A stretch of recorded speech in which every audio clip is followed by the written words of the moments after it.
এবার আমরা সপ্তম মন্বন্তরে প্রবেশ করব। এই যে বর্তমান মন্বন্তর চলতেছে তার নাম হলো সপ্তম মন্বন্তর। এই মন্বন্তরের শ্রাদ্ধদেব হলেন মনু। এই শ্রাদ্ধদেবকে বৈবস্বত মনু বলা হয়। তাই আমরা বলি বৈবস্বত মনুর শাসনকাল চলতেছে। আমরা বর্তমানে এই বৈবস্বত মনুর 28তম কলিযুগের মধ্যে আছি।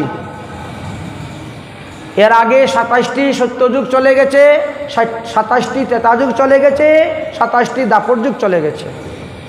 আমরা 28তম কলিযুগে আছি। তাহলে এই দেবাসুর সংগ্রাম এবং বামন অবতার হয়েছিলেন কখন?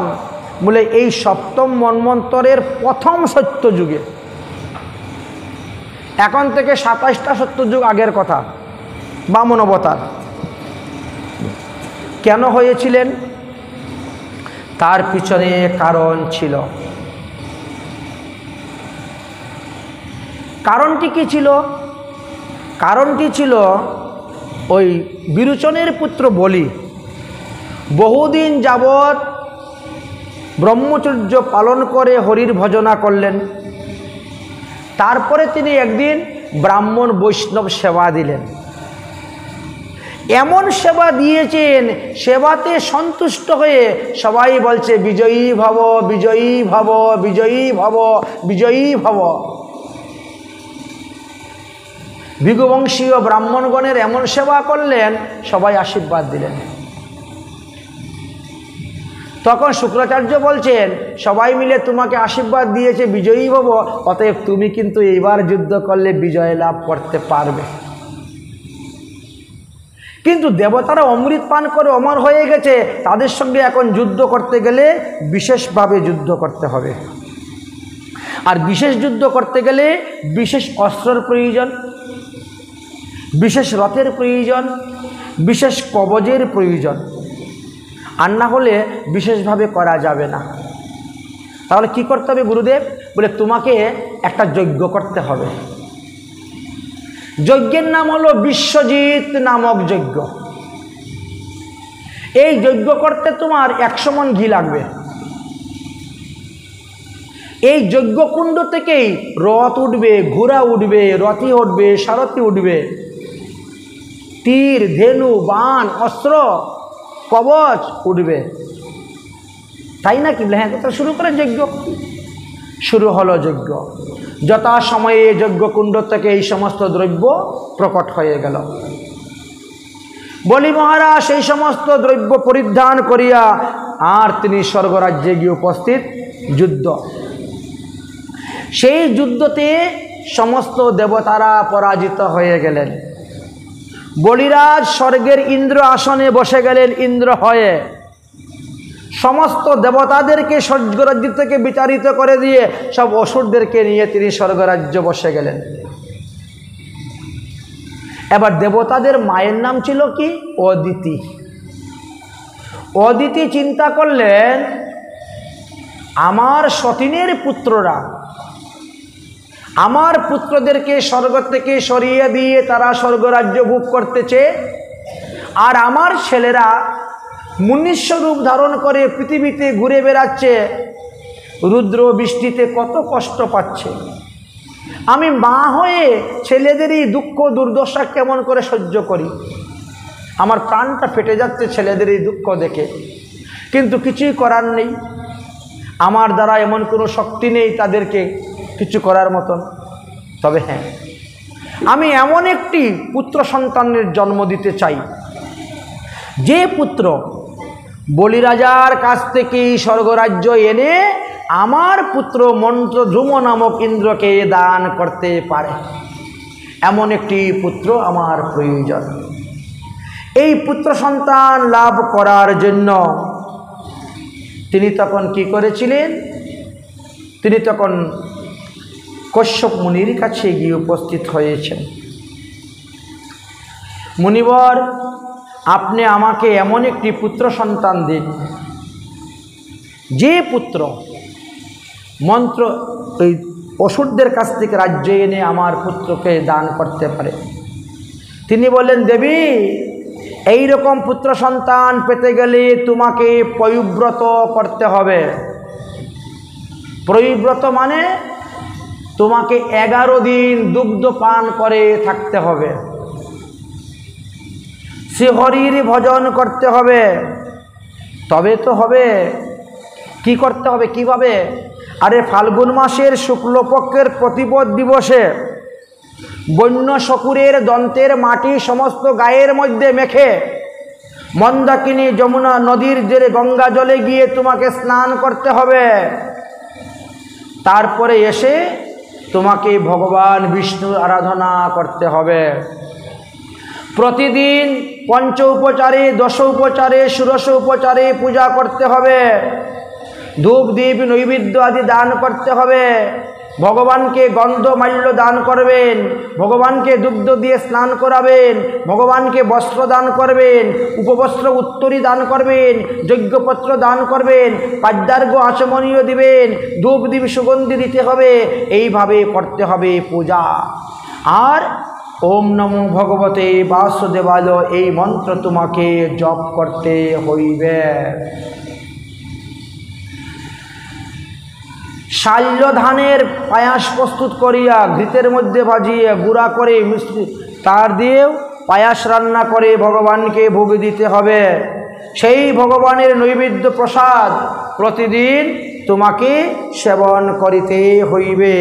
ভগবানের অনিবেদিত কোনো বস্তু গ্রহণ করা যাইবে না, কোনো দেবদেবীর নির্মাল্য গ্রহণ করা যাইবে না। এই 11 দিনের জন্য তোমাকে তাম্বুল ভোজন নিষেধ করিতে হইবে।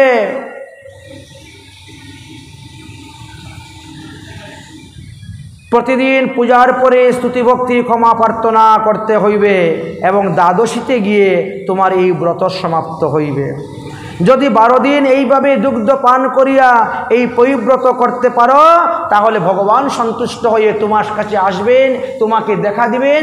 ভগবানের কাছ থেকে তুমি বর লাভ করে এমন পুত্র সন্তান লাভ করতে পারবে, যেই পুত্র সন্তান থেকে তোমার উত্তম গতি হইবে, উত্তম সন্তান লাভ করতে পারবে।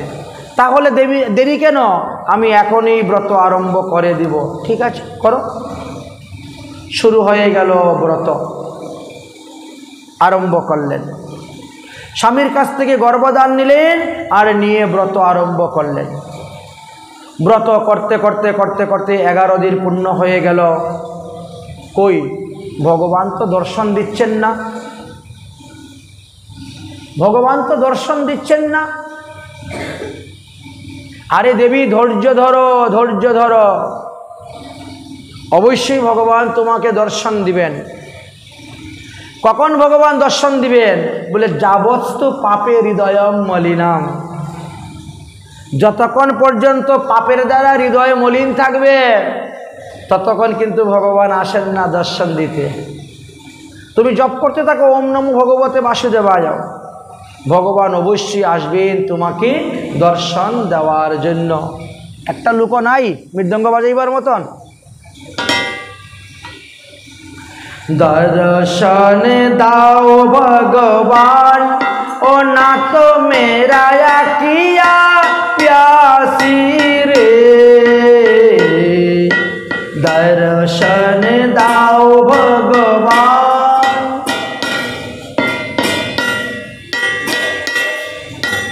दर्शन दाओ भगवान ओ ना तो मेरा आखिया प्यासी रे, दर्शन दाओ भगवान। मन मंदिर को ज्योति जगा दे घट घट वासी रे, दर्शन दाओ भगवान और ना तो मेरा आखिया प्यासी रे, दर्शन दाओ भगवान। मंदिर मंदिर मूरत तेरी, फिर भी ना देखी सूरत तेरी,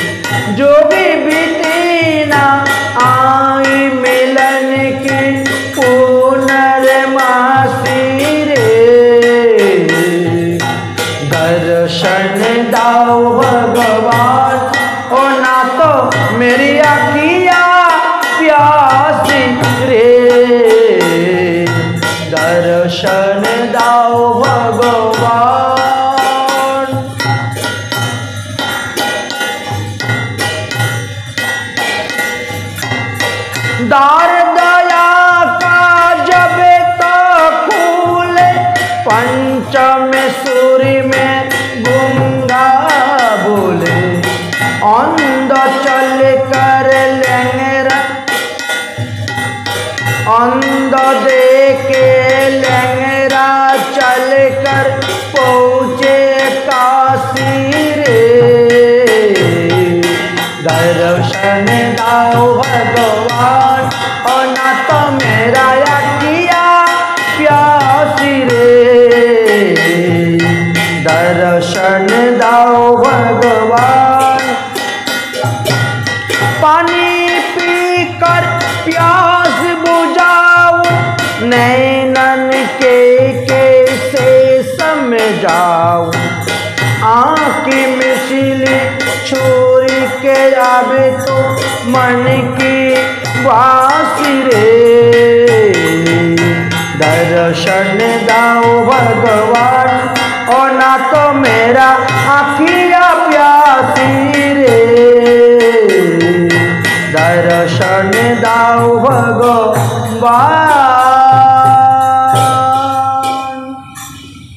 ভগবান বলছেন এসে গেছি আমি চক্ষু খুলে দেখেন শঙ্খ চক্র গদা পদ্ম ভগবান নারায়ণ সম্মুখে এসে প্রকট হয়ে গেছে হে প্রভু আমি এমন একটি পুত্র সন্তান চাই আমার সতীনের পুত্রদের কাছ থেকে এই স্বর্গরাজ্য এনে আমার পুত্র পিণ্ডধর্মকে দান করে মন্ত্রধর্মকে ঠিক আছে দেবী এই কাজ সাধারণ কাজ নয় এই জন্য আমি এই কাজ সাধন করার জন্য তোমার পুত্ররূপে এসে অবতীর্ণ হব আমার নাম রাখবেন বামন দেব এই কথা বলে ভগবান সেখান থেকে অদর্শন হয়ে গেলেন দেবী গর্ভবতী হলেন যথাসময়ে তিনি পুত্র সন্তান প্রসব করলেন বামন দেবের জন্ম হয়েছে কখন ভাদ্রস্য শুক্লা দ্বাদশ্যাং যুগিতানাম শ্রবণেহি উপাস্য সঙ্গমে স্নাত্বা দেবং বামনম অর্চনম ভাদ্র মাসের শুক্লপক্ষ দ্বাদশী শ্রবণা নক্ষত্র যুগে ভগবান অদিতির পুত্ররূপে বামন দেবরূপে প্রকট হয়েছিলেন বলো বামন ভগবান কি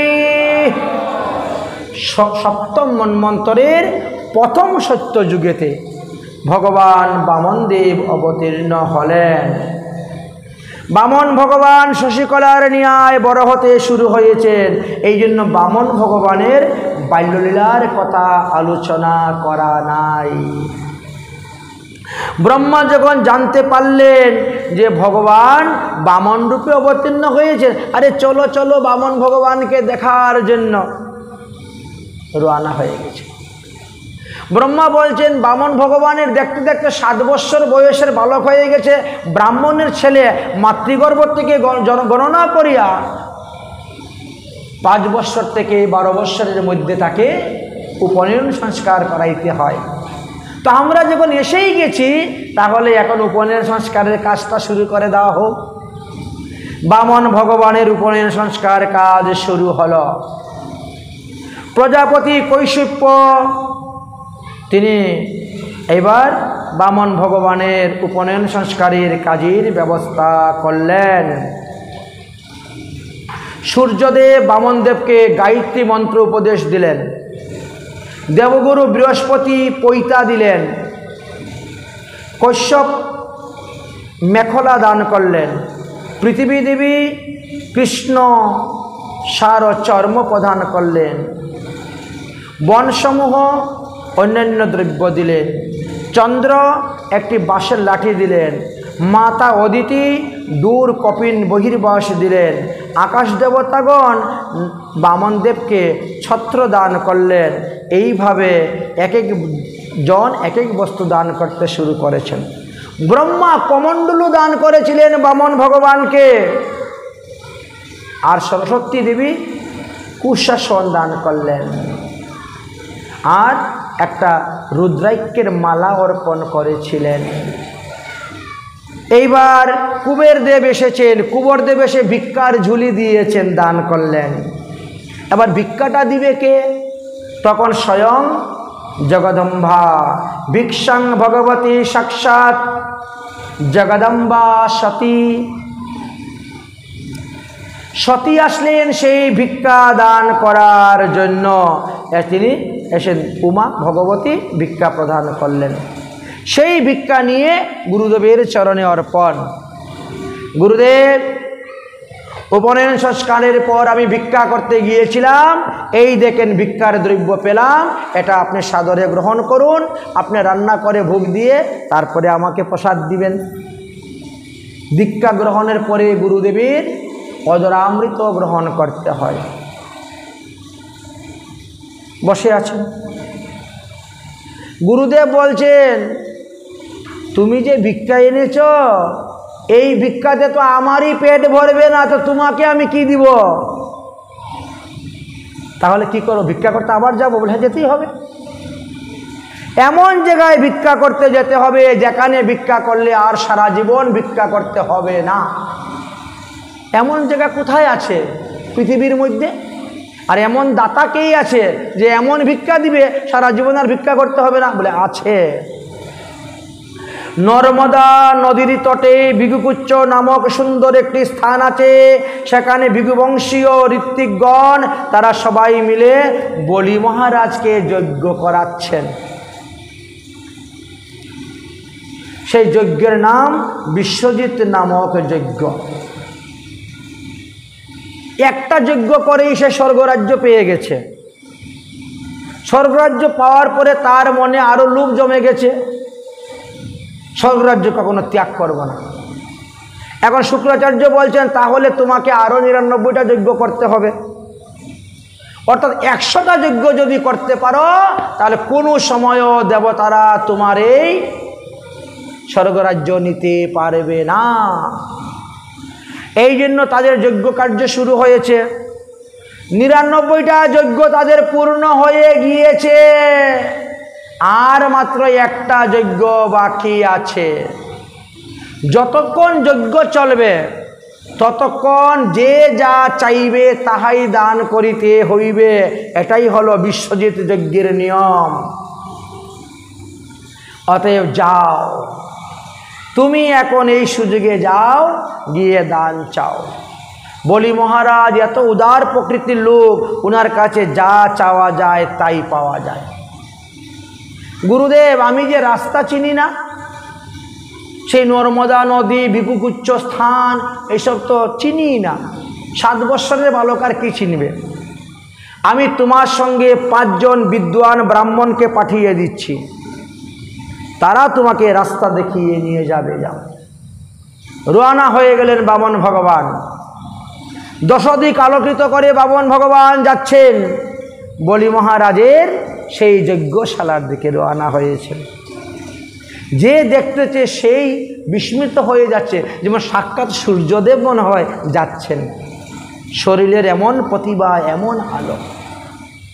ধীরে ধীরে ধীরে ধীরে ধীরে ধীরে বলি মহারাজের সেই ভিগুকুচ্চ নামক স্থানেতে গিয়ে উপস্থিত হয়ে গিয়েছে। দূত এসে দৌড়ে বলছে, মহারাজ মহারাজ, যজ্ঞের ভাগ নেওয়ার জন্য মনে হয় সাক্ষাৎ সূর্যদেব এসেছেন। ধন্য আপনার যজ্ঞ, সফল আপনার যজ্ঞ। এই কথা শুনে বলি মহারাজ আর সোহা সোহা কি করবেন, এমনি তাড়াতাড়ি দৌড়ে বেরিয়েছেন। তাড়াতাড়ি দৌড়ে বেরিয়েছেন। বেরিয়ে দেখেন এত সুন্দর এক ছেলে, বটু ছেলে, বামন, দেখতে এত সুন্দর, হাসি মাখা মুখ, আর মাথার মধ্যে ছাতি, পায়ের মধ্যে কাঠের করম, হাতের মধ্যে কমণ্ডলু, বগলের মধ্যে কুশাসন। এই রূপ দেখেই মুগ্ধ। আহা হা, আসুন আসুন ব্রাহ্মণ দেবতা, আসুন, বসুন বসুন। চরণ ধুইয়ে দিয়েছেন, আরতি করছেন, পূজা করছেন। বলুন আমি আপনাকে কি দিতে পারি? বামন ভগবান কি করলেন? বামন ভগবান বলছেন, বাবা তুমি যে দাতা শিরোমণি তা তোমাকে দেখেই বোঝা যাচ্ছে। আসলে তুমি কি দাতা? তোমার থেকে বড় দাতা ছিলেন তোমার বাবা বিরোচন। যুদ্ধেতে কেউ তিনার সঙ্গে যুদ্ধে পারত না, কারণ তিনার হাতের মধ্যে একটি কবচ ছিল। তখন দেবরাজ ইন্দ্র বৃদ্ধ ব্রাহ্মণের বেশ ধারণ করে গিয়ে যুদ্ধস্থলে তোমার বাবার কাছে ওই কবচ ভিক্ষা চেয়েছিল। তোমার বাবা জানেন যে এই কবচ যতক্ষণ আমার শরীরে থাকবে কেউ আমাকে মারতে পারবে না, কবচটা দিয়ে দিলেই আমার মৃত্যু হবে। কিন্তু জানা সত্ত্বেও ব্রাহ্মণকে তিনি ফিরিয়ে দিলেন না। নিয়ে যাও কবচ। কত বড় দাতা চিন্তা করছেন? তার থেকে তো বড় দাতা ছিলেন তোমার দাদা প্রহ্লাদ। প্রহ্লাদ এত বড় দাতা ছিলেন, কি আর বলবো। বলি মহারাজ বলছে, আশ্চর্য, আপনাকে তো দেখতে এইটুকু বালক, 7 বৎসরের বালক, আপনি আমার কথা সব জানেন, আমার বাবার কথা জানেন, আমার দাদুর কথা জানেন, কেমন করে জানলেন? বলে, আমিও আমার বাপ দাদার মুখের থেকে শুনেছি গল্প। ভগবান বড় চালক। কেন?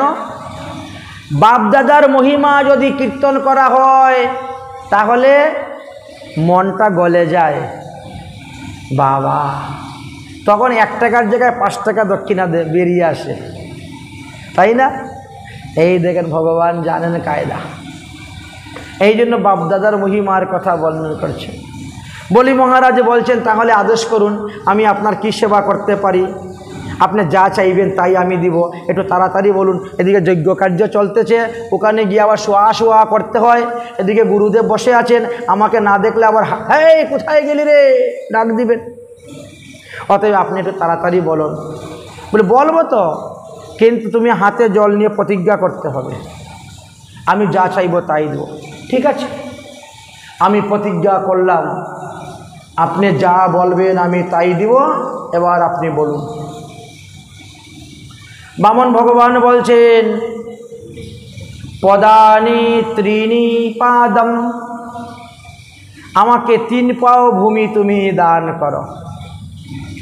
একই 3 পাও ভূমি নিয়ে আপনি কি করবেন? বলে, আমার বসার মতো জায়গা হলেই হলো। আমি লোভী ব্রাহ্মণ নয়, আমি বেশি নিয়ে কি করব? আমার সন্ধান করার মতন একটু জায়গা পাইলেই হয়ে গেল। আপনার বুদ্ধিটা যেমন ছোট, আপনি যেমন ছোট, আপনার বুদ্ধিটাও ছোট। আপনি আমাকে লজ্জা দিচ্ছেন 3 পাও ভূমি চেয়ে। আমার কাছে 3টা গ্রাম চান, 3টা শহর চান, 3টা জেলা, 3টা বিভাগ, 3টা রাজ্য, যা চাইবেন তাই আমি দিতে পারি। কারণ শশাগরা পৃথিবীর রাজা তো আমি, 14 ভুবনের রাজা এখন আমি। আর 3 পাও ভূমি আপনি আমার কাছে চেয়ে আমাকে লজ্জা দিচ্ছেন। আপনি অন্য কিছু না, আমি আর কিছু চাই না, 3 পাও ভূমিয়ে দাও।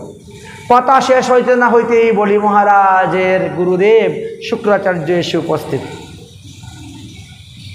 হে বলি, আমি ধ্যানের দ্বারা দেখতে পেয়েছি এই বালক ভগবান বিষ্ণু।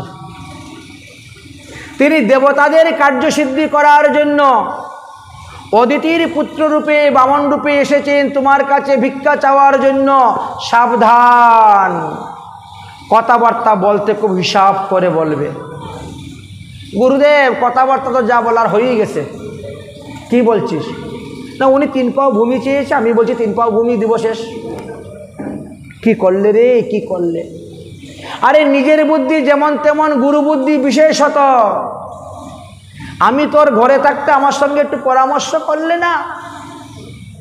এই 3 পাও ভূমি চেয়ে তোর সর্বস্ব নিয়ে নেবে, এতে তুই বা থাকবে কোথায় আর আমি বা থাকবো কোথায়? তুই বা খাবে কি আর গুরু সেবাই করবে কি?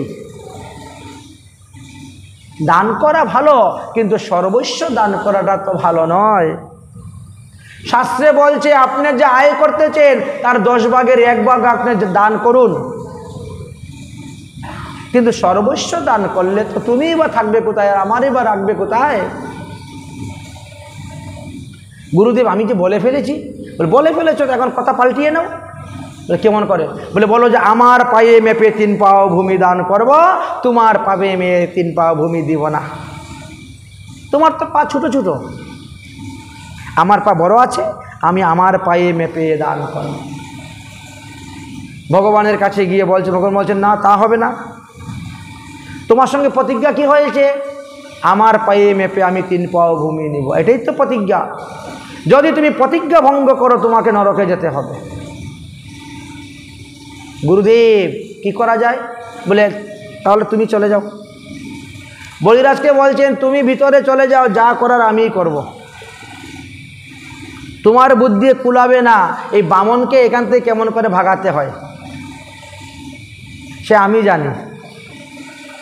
বামনকে কিভাবে এখান থেকে ভাগাতে হবে তা আমি জানি, অতএব তুমি চলে যাও।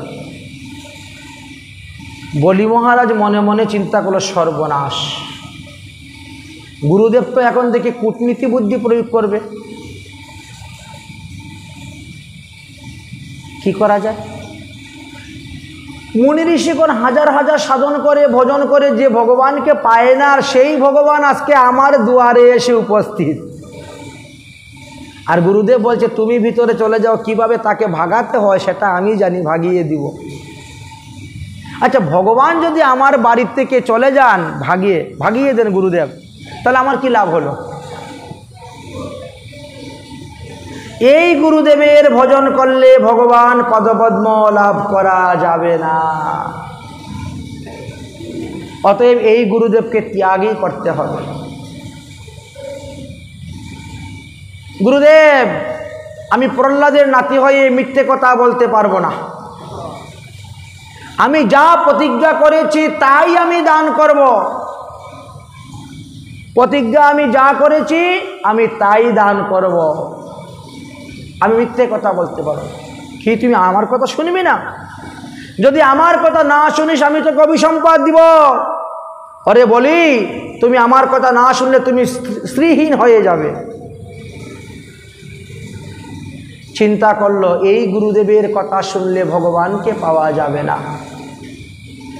যেই গুরুদেবের কথা শুনলে ভগবান পাওয়া যায় না, সেই গুরুর ভজন করে লাভ নেই। ঠিক আছে, আমি আপনার কথা শুনবো না, হয়ে যাক শ্রীহীন। গুরুর কথা অমান্য করাই মানে গুরু ত্যাগ করা, গুরুর আদেশ অমান্য করাই মানে গুরু ত্যাগ করা। এইবার তো ত্যাগ করে দিলেন। শুক্রাচার্য রেগে গেলেন, যা তুই শ্রীহীন হয়ে যা বলে অভিসম্পাদ দিয়ে চলে গেলেন। বামন ভগবান বলছেন, ভাই এত দেরি কেন? তুমি ঘরের ভিতরে ঢুকলে এখনো বেরোচ্ছ না কেন? তুমি 3 পাও ভূমি আমার দেও, তুমি প্রতিজ্ঞাবদ্ধ করেছে। হ্যাঁ প্রভু দিব। চিন্তার মধ্যে পড়ে গেছে। হৃদয় থেকে বিবেকে কি বলছে? বিবেক, আমাদের দেহের মধ্যে বিবেক নামক একটি পুত্র আছে না? বিবেকে কি বলছে? বলছে ভগবান সাক্ষাৎ পেয়েছি, সব দান করে দে। तेरी द्वारे पे खरा भगवान भकत बर दे रे झूली, झूली बरे दान करे दे जा आछे तोर।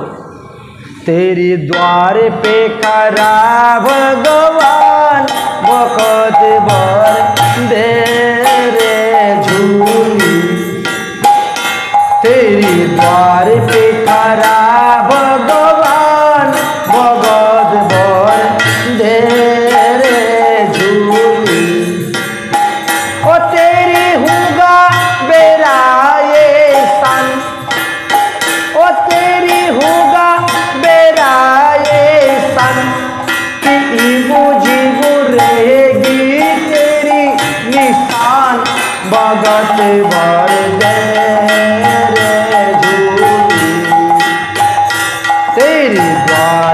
करा भगवान भगत बर दे रे धूली पूछे सारी धरती देखले, धूला गगन है सारा मिटी जाए तेरी जन्म जन्म की जगत की मोहन फेरा रे जगत की मोहन तेरा। धूलो ऊंची ही तेरी धरती हिलती, धूला गगन है सारा, भीख मांगने आया तेरी द्वार। जगत की पालन हारा रे, जगत की पालन हारा। मैं आज तेरा मेहमान, मैं आज तेरा मेहमान। वक्त रे मुझको जरा पहचान, भगत भर तेरे झूली। तेरी द्वार से करा भगवान, भगत भर तेरे झूली। आज लूटा दे तेरी सर्वस्व अपना, आज लूटा दे तेरी सर्वस्व अपना। मान ले कहना मेरा,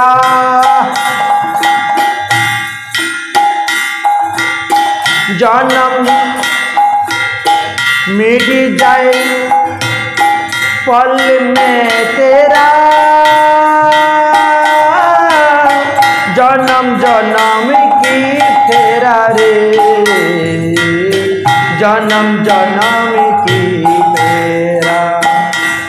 तू छोड़ सकल अभिमान, तू छोड़ सकल अभिमान।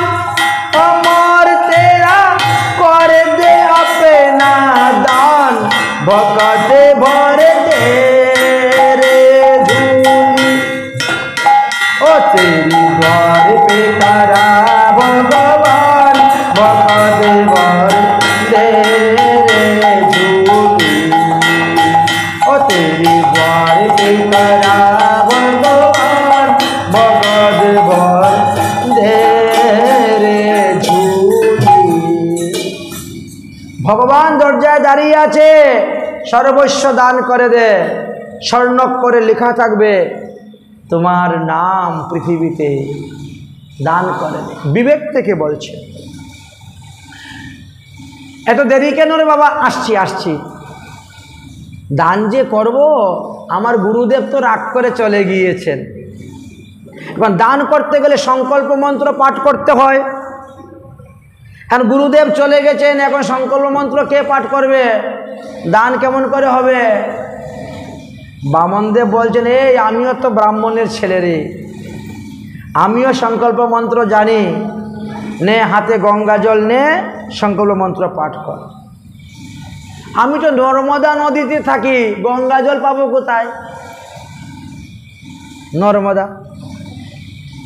বামনদেব বলছেন, আমার কমণ্ডলুর মধ্যে গঙ্গা জল আছে, নে হাতের মধ্যে গঙ্গা জল, তিল, তুলসী, হর্তকি, ফুল হাতে নে।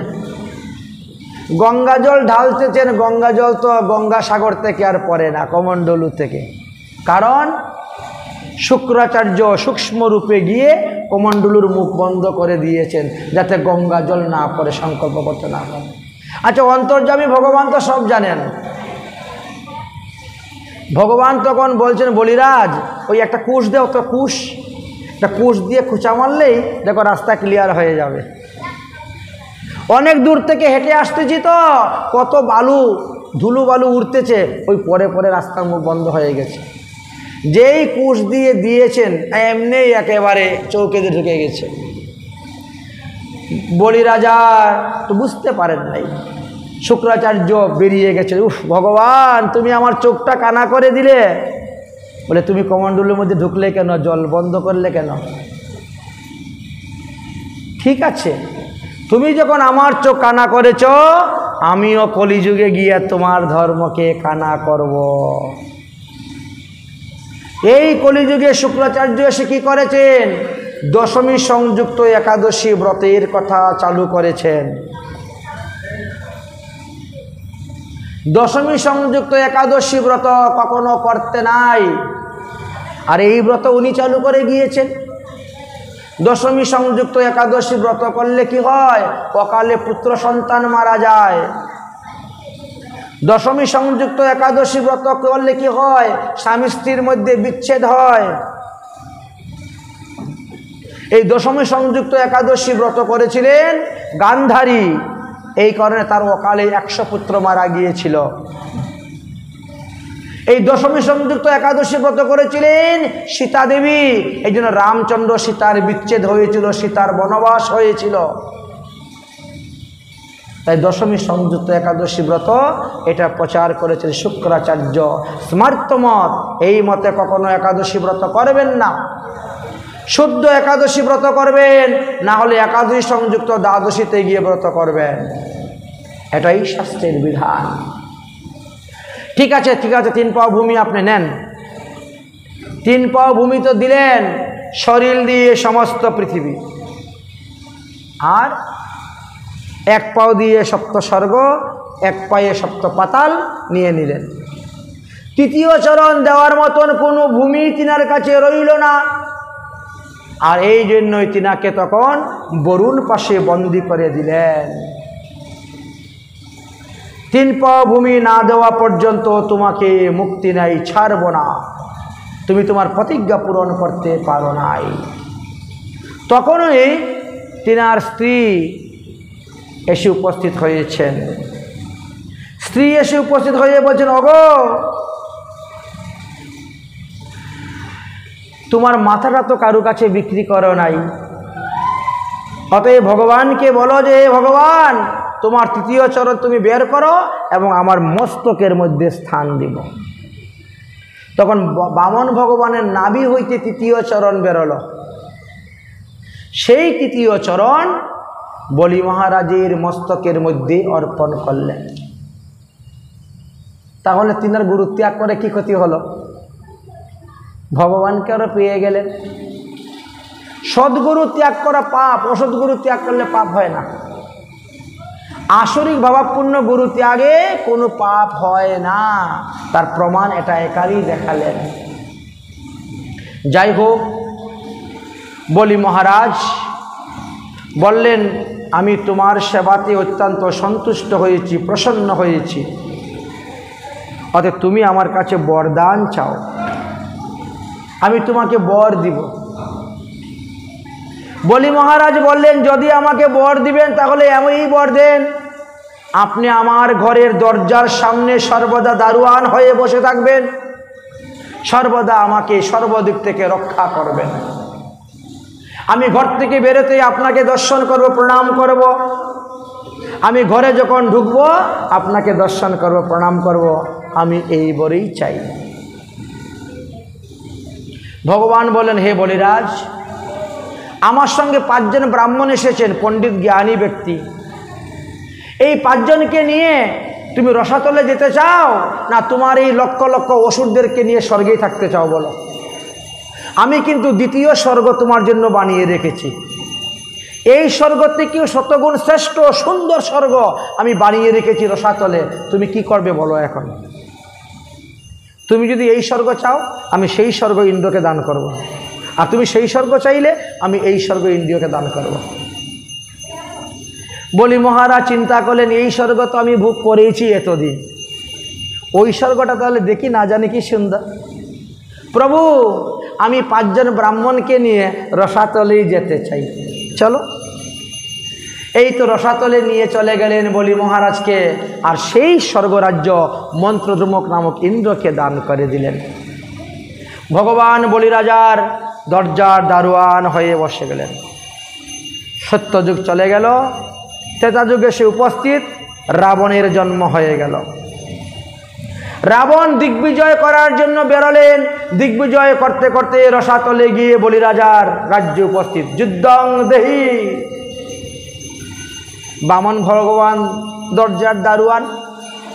এই রাবণ, আগে চকিদারের সঙ্গে যুদ্ধটা করে নে, দরজার দারোয়ানের সঙ্গে আগে যুদ্ধ করে নেও, যদি আমাকে পরাজিত করতে পারো তাহলে ভিতরে গিয়ে রাজার সঙ্গে যুদ্ধের বাসনা করবে। এই তো শুরু হয়ে গেল যুদ্ধ। বামন ভগবান এমন জুড়ে লাথি মেরেছিলেন, রাবণ পুনরায় আবার লঙ্কায় এসে পড়েছে। ওরে বাবা, যার দারোয়ানের মধ্যে এত শক্তি, না জানি তার রাজার কত শক্তি। আর কোনোদিন রাবণ সেই দিকে আর তাকায় নাই। এদিকে মা লক্ষ্মী ঠাকুরানী স্বর্গে বসে বসে চিন্তা করছেন কি ব্যাপার, দেবতাদের কার্যসিদ্ধির জন্য আমার প্রভু অদিতির গর্ভেতে গিয়ে বামন রূপে অবতীর্ণ হলেন, বলিকে ছলনা করলেন, 3 পাত ভূমি যাতনার চলে স্বর্গরাজ্য এনে মন্ত্রধূমক নামক ইন্দ্রকে দান করলেন, কিন্তু এখন পর্যন্ত প্রভু বৈকুণ্ঠে ফিরে আসছেন না কেন? কারণটা কি? বড় চিন্তার মধ্যে পড়ে গেছেন। তাহলে প্রভু গেলেন কোথায়? লক্ষ্মী বেরিয়ে গেছেন ভগবানকে খোঁজার জন্য। আজকে সেই হুরা পঞ্চমী তিথি। আজকের দিবসে লক্ষ্মী নারায়ণকে খোঁজার জন্য বেরিয়েছেন। রথযাত্রার দিন জগন্নাথ তো নারায়ণ। জগন্নাথ বলছেন, লক্ষ্মী দেবী আমি একটু সুন্দরানন্দ বন থেকে ঘুরে আসব। এই সুন্দরানন্দ বাবার বনে, সুন্দরানন্দ বাবার বনে একটু ঘুরে আসব। আমি একটু যাই, আজকে যাব কালকে আসব। আজকে যাব কালকে আসব, কিন্তু তার মধ্যে আজকে 5 দিন চলে যাচ্ছে, এখনো খবর নাই কি ব্যাপার। 4 দিন তো হয়েই গেল, 4 দিন চলে গেছে, কি ব্যাপার আসছেন না কেন? এই তো লক্ষ্মী দেবী বেরিয়েছেন খোঁজার জন্য। খোঁজার জন্য বেরিয়েছেন। খুঁজতে খুঁজতে খুঁজতে খুঁজতে রাস্তায় হঠাৎ জগন্নাথের পাণ্ডার সঙ্গে দেখা। এই জগন্নাথের পাণ্ডা, বল আমার প্রভু কোথায় গিয়েছেন? আমার প্রভুকে খুঁজে পাচ্ছি না কেন? একদিনের কথা বলে তিনি রথে উঠে আসলেন, আর 4 দিন গত হয়ে যাচ্ছে। আমার প্রভু কোথায় গিয়েছেন? পাণ্ডা বলছে, উনি তো মাসির বাড়ি গিয়েছেন। মাসির বাড়ি কোথায়? সুন্দরানন্দ বন। আমি এখন সেখানে যাব, নিয়ে আসব। পাণ্ডারা বলছে, না তোমাকে সেখানে যেতে দিব না। এতদিন পরে এসেছেন আমাদের প্রভু, কমসে কম 7 দিন রাখবো। 7 দিন? আমার সঙ্গে তো একদিনের কথা, আমি তাকে নিয়ে যাবই। এই নিয়ে জগন্নাথের পাণ্ডা আর লক্ষ্মীর মধ্যে খুব হুড়াহুড়ি হয়, হাতাহাতি ঠেলাঠেলি শুরু হয়ে যায়। একেই বলা হয় হেরা পঞ্চমী। এই আজকের দিবসে সেই হেরা পঞ্চমী তিথি। এদিকে বৈকুণ্ঠ থেকে মা লক্ষ্মী বেরিয়েছেন নারায়ণকে খোঁজার জন্য, পাচ্ছেন না। সামনে দেবর্ষী নারদ। ও দেবর্ষী নারদ, তোমার প্রভু কোথায়? ও মা, কি আর বলবো, যদি কোনো ব্যক্তি কারু সর্বস্ব হরণ করে নেয় তাহলে সে তার কাছে ঋণী হয়ে যায়। আমার প্রভু বলিকে ছলনা করতে গিয়ে তার সর্বস্ব হরণ করে নিয়েছেন, আর সর্বস্ব হরণ করে নিয়েছেন বলে এখন আমার প্রভু সেখানে বন্দী হয়ে পড়ে আছেন। তার প্রেম ঋণ শোধ করার জন্য তার ঘরের দারোয়ান হয়ে আছেন। তার ঘরে দারোয়ান হয়ে আছেন, তার দরজায় দারোয়ান হয়ে তাকে পাহারা দিচ্ছেন।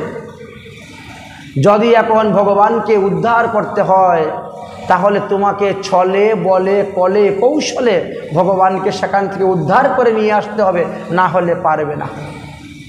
কারণ ভগবান ভক্তের বশ।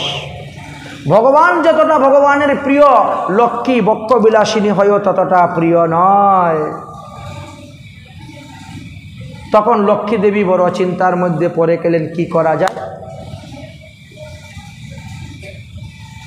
লক্ষ্মী দেবী বড় চিন্তার মধ্যে পড়ে গেছেন, কি করা যায়। লক্ষ্মী দেবী তখন একটা বুদ্ধি মাথার মধ্যে নিলেন। বুদ্ধি মাথার মধ্যে নিয়ে এই রকম লাল রঙের সুতা আর হলুদ রঙের সুতা কতগুলো হাতের মধ্যে নিয়ে এবার রওনা হয়েছেন। কবে? এই সামনে আসতেছে রাখি বন্ধন উৎসব। ওই দিনে রসাতলে বলিরাজার কাছে গিয়ে উপস্থিত, দাদা, ও দাদা, ঘরে আছো নাকি গো দাদা? বলিরাজ চিন্তা করছে, আমারে আবার কে দাদা বলে ডাকে? আমার বোন তো সবগুলোর বিয়ে হয়ে গেছে, সব জায়গায় আছে, এ আবার কোথাকার বোন আসছে? মামাত্ম বোন না কাকাত্ম বোন, পিসাত্ম বোন, জেঠাত্ম বোন, মশাত্ম বোন, দেখি তো বেরিয়ে। এই বেরিয়েছেন। কে রে, তুই কে দাদা দাদা বলে ডাকছিস? ওরে আমি তোমার ধর্মের বোন, তুমি আমার ধর্মের ভাই। আজকে ঝুলনো পূর্ণিমা, অতএব আজকের দিবসে আমি তোমার হাতে একটা রাখি বন্ধন করে দিব, সুতা। এতে তোমার আপদ বিপদ সমস্ত দূর হয়ে যাবে। কোনো অশুভ অমঙ্গল উপগ্রহ কেউ তোমাকে কিচ্ছু করতে পারবে না। ঠিক আছে বোন, তাহলে দে বেঁধে। বালি মহারাজ হাত পাতিয়ে দিলেন, আর মা লক্ষ্মী হাতের মধ্যে সুতা বাঁধছেন। কি বলে? যেন বদ্ধ বালিরাজা দানবেন্দ্র মহাবল তেনু অনুবদ্ধামিতং রক্ষং মা চলাহ মা চলাহ। আরে বোন, তুই আমাকে হাতের মধ্যে রাখি বন্ধন করে দিয়ে আমার এত উপকার করে দিলি, বল তুই কি চাস? তুই যা চাইবি আমি তোকে তাই দিব, আমার কাছে কিছুর অভাব নাই। সত্যি? আরে সত্যি সত্যি সত্যি, 3 সত্যি করলাম, যা চাইবে তাই দিব। বলে তাহলে তোমার এই দারোয়ানের সঙ্গে আমার বিয়ে দিয়ে ওকে আমার কাছে দিয়ে দাও, নিয়ে চলে যাব। কি তুই আমার বোন হয়ে দারোয়ানকে বিয়ে করবে কেন রে? বলে না, আমি যে ওকে ভালোবাসি। এইভাবে ছলনা করে লক্ষ্মী দেবী নারায়ণকে বলিরাজার থেকে উদ্ধার করে নিয়ে বৈকুণ্ঠে এসেছিলেন। চিন্তা করতে পারছেন বলিরাজ কিভাবে ভগবানকে সব কিছু দান করে দিয়েছিলেন। প্রভু সর্বস্ব তোমার চরণে সপিয়া পড়েছি তোমার ঘরে। প্রভু সর্বস্ব তোমার চরণে সপিয়া পড়েছি তোমার ঘরে, পড়েছি তোমার।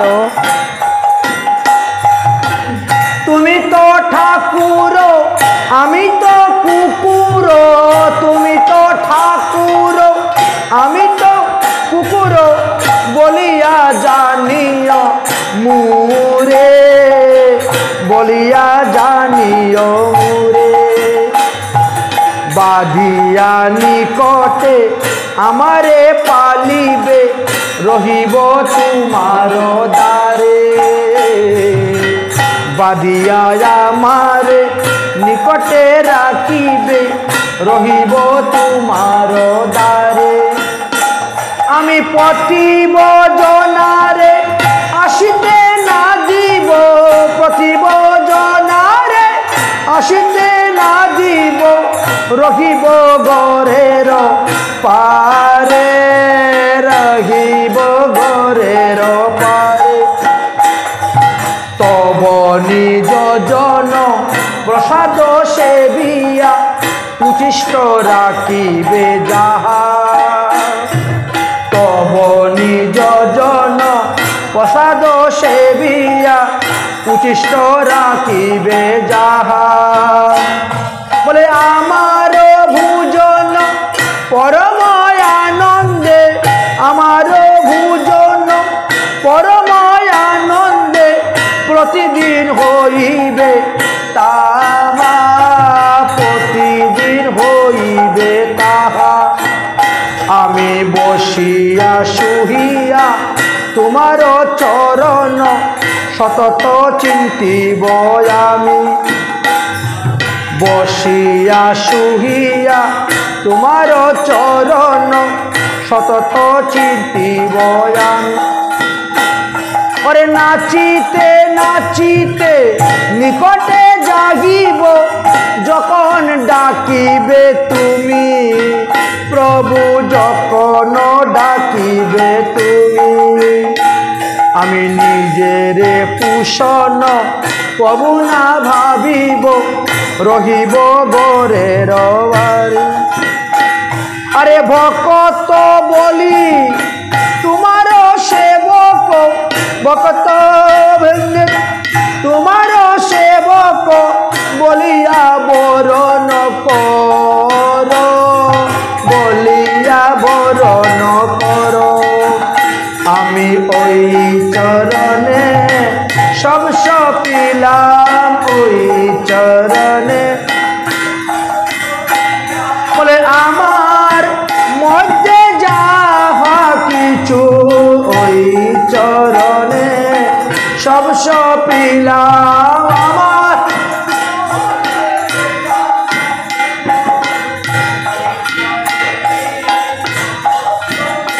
শুধু এই জন্মে নয়, জন্মে জন্মে, এই জন্মে নয়, আমার চরণ ছাড়া করো না গো, এই জন্মে নয়, জন্মে জন্মে চরণ।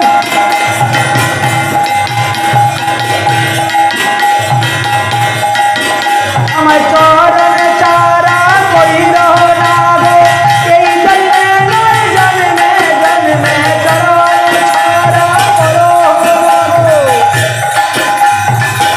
জন্মে জন্মে। হে প্রভু, তোমার চরণে আমি সব কিছু দান করে দিয়েছি, এখন তুমি আমাকে ফেলে চলে যাবে? আমার সেই যোগ্যতা নেই বৈকুণ্ঠে যাওয়ার। তুমি তো ঠাকুর, না হলে তোমার মন্দিরের পাহারাদার রূপে আমাকে কুকুর বানিয়ে রেখে দাও। তুমি তো ঠাকুর, আমি তো কুকুর বলিয়া জানিও মরি। কুকুর জানিয়ে আমাকে রাখো, কি করবে? আমি মন্দিরের মধ্যে অসৎ লোক, দুষ্ট লোককে ঢুকতে দিব না।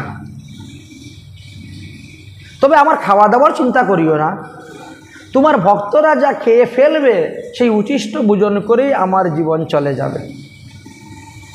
আমি যে শুধু খালি পাহারাদার হয়ে থাকবো তাও নয়, আমি বইতে শুইতে হাঁটতে সবসময় তোমারই গুণগান কীর্তন করব। তোমার অপেক্ষায় থাকবো, তুমি যখন যা আদেশ করবে তখনই পালন করব। তুমি আমাকে সঙ্গে করে নিয়ে যাও। আমি তোমার চরণে সব অর্পণ করে দিয়েছি। ভগবান বললেন, বলিরাজ, আমি তোমার ভক্তিতে অত্যন্ত সন্তুষ্ট হয়েছি। আগামী অষ্টম মন্বন্তরে তুমি হবে দেবরাজ ইন্দ্র। তাহলে 2 মন্বন্তর কাল পর্যন্ত বলিরাজের পরমায়ু, প্রহ্লাদের তো 1 মন্বন্তর পরমায়ু, আর বলিরাজের 2 মন্বন্তর কাল পর্যন্ত পরমায়ু।